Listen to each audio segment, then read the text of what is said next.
In the frozen hell of World War II, soldiers faced a silent, relentless enemy that didn't fire bullets or drop bombs. Cold. From the Eastern Front's brutal winters to snow-choked foxholes in the Ardennes, frostbite claimed more casualties than some battles.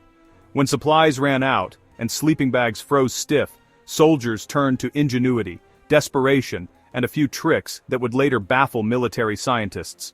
Among these, one strange method stood out.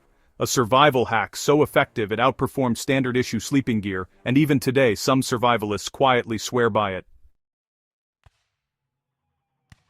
It wasn't technology that saved these men, it was something simpler, something human, a battlefield-born invention called the body heat cocoon.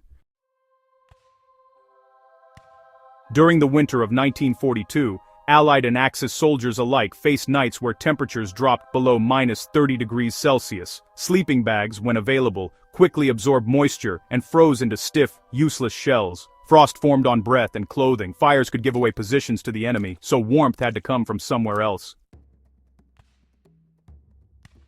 That's when soldiers started doing something that, on paper, sounded ridiculous. They shared body heat, but not just by huddling together. They engineered makeshift cocoons out of canvas, ponchos, spare coats, and waxed tarps. The idea was to trap shared heat within a tight, sealed layer of insulation, turning human warmth into a furnace.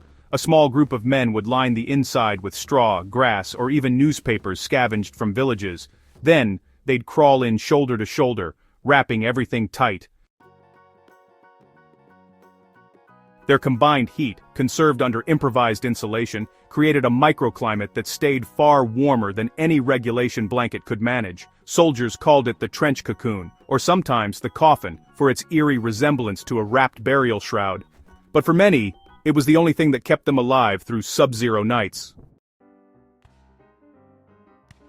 The physics behind the cocoon were surprisingly sound. Body heat radiates in every direction, but most is lost through convection, air currents stealing warmth away. By sealing themselves together in a confined, air-limited space lined with whatever they could find, soldiers effectively created an organic sleeping bag powered by their own metabolism.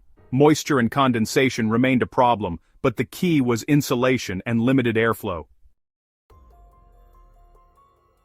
Straw, moss, and even old rags created pockets that slowed heat loss. Soldiers learned to rotate positions during the night. Those on the outer edge would move inward every hour, keeping anyone from freezing at the perimeter. It wasn't comfortable, but it was survival.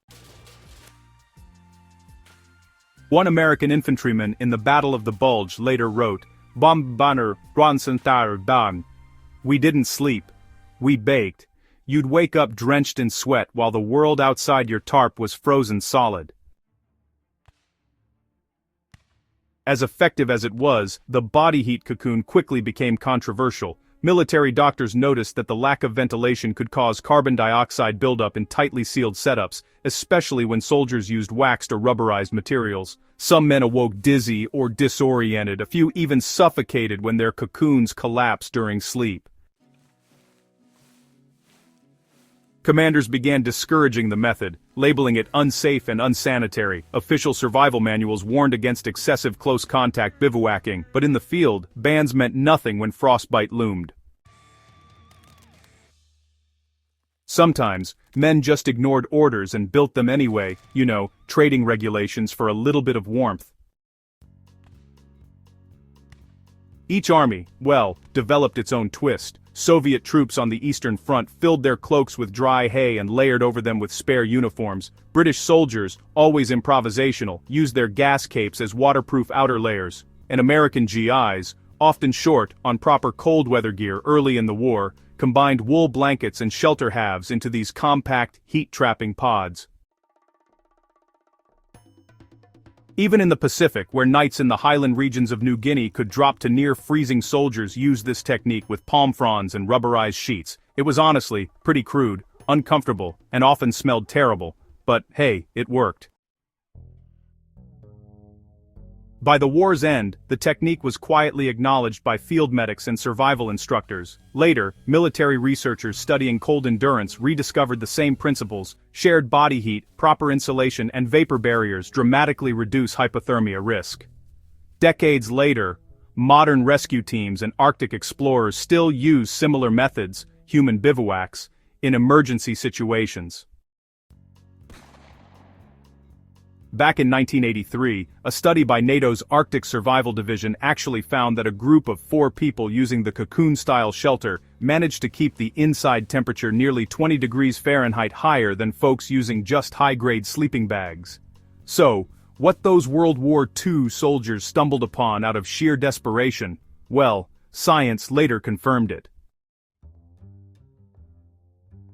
For the men who lived through it, this wasn't just some clever trick. Honestly, it was the difference between frostbite and waking up to see another morning. In diaries and letters home, a few even joked about it. One Canadian infantryman wrote, "We became like sardines."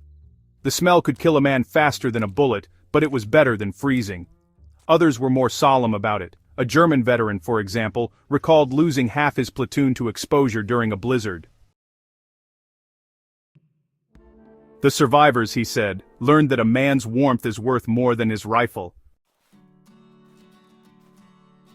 When we think about World War II innovations, we picture things like tanks, radar, and jet engines. But honestly, survival often depended on quieter inventions, the improvised, very human ones. The body heat cocoon might have been banned, forgotten, or just written off as crude.